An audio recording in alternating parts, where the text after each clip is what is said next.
इन 6 जगहों पर कभी न जाएं खाली हाथ। भारतीय संस्कृति के अनुसार जब भी हम किसी के घर जाते हैं तो कुछ न कुछ उपहार के तौर पर लेकर जाते हैं।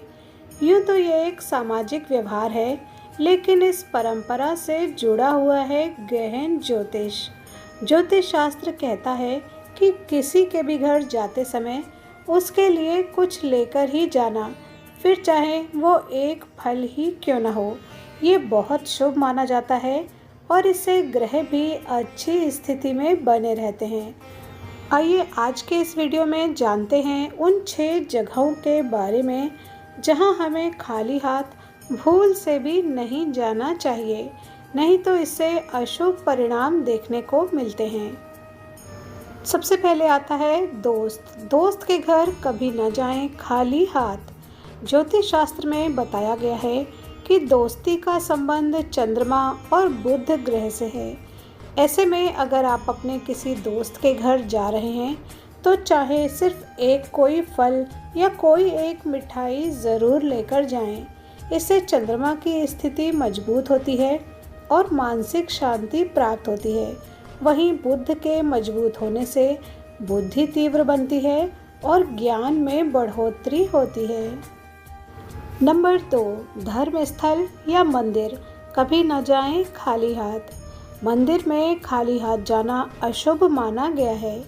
बता दें कि ये ज़रूरी नहीं कि आप मंदिर में बड़े से बड़ा दान करके ही आएं तो ही भगवान खुश होंगे, लेकिन ज्योतिष के अनुसार मंदिर में चाहे 5 रुपए का फूल लेकर भगवान को अर्पित करें, लेकिन खाली हाथ कभी ना जाएं।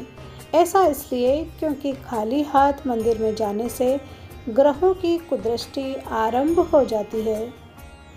नंबर 3, बहन के घर कभी ना जाएं खाली हाथ। अगर बहन की शादी हो गई है और आप बहन से मिलने उसके ससुराल जा रहे हैं तो ऐसे में भी खाली हाथ नहीं जाना चाहिए।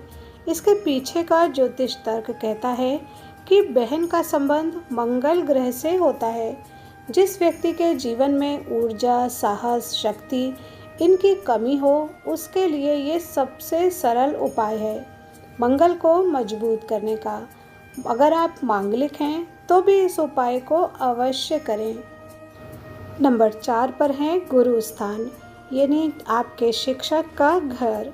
गुरु से मिलने आजकल के समय में कोई भी शिष्य नहीं जाता है, लेकिन अगर कभी भी जीवन में आप अपने गुरु से मिलने जाएं तो खाली हाथ ना जाएं, कुछ ना कुछ लेकर जाएं। गुरु स्थान पर खाली हाथ जाने से व्यक्ति के जीवन में खालीपन आता है। जिस गुरु ने आपके जीवन को ज्ञान और सकारात्मकता से भरा, उसके यहाँ खाली जाने पर नकारात्मक ऊर्जा प्रभाव डालती है। नंबर 5, बहन की तरह बेटी के घर भी कुछ लेकर ही जाना चाहिए। अगर आप अपनी बेटी से मिलने जा रहे हैं और आपके पास ज़्यादा पैसे नहीं हैं तो कोई बात नहीं। इस स्थिति में आप केले या अन्य कोई साधारण फल लेकर भी उसके घर जा सकते हैं। नंबर 6 पर आता है अपना खुद का घर। कहा जाता है कि हम भी जब कहीं बाहर से आएं, घर पर खाली हाथ ना आएं। अगर हम घर पर खाली हाथ आते हैं तो इससे घर की बरकत समाप्त हो जाती है।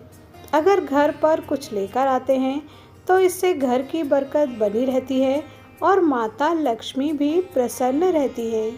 दूसरा कारण ये भी है कि जब हम घर पर आते हैं, कुछ लेकर आते हैं, तो घर के सदस्यों के मन में हमारे प्रति इंतजार और सद्भाव की भावना भी बनी रहती है।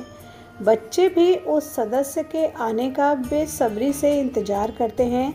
अगर हम ज़्यादा कुछ नहीं ला सकते तो 2 टॉफ़ी ही अगर घर में लेकर आते हैं तो इससे भी लक्ष्मी माता प्रसन्न होती हैं और घर के लोगों की भी एक दूसरे के प्रति सोच सकारात्मक बनी रहती है।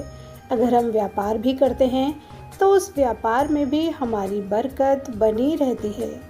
तो ये थे ऐसे 6 स्थान जहां हमें खाली हाथ नहीं जाना चाहिए। वीडियो पर यहाँ तक बने रहने के लिए धन्यवाद।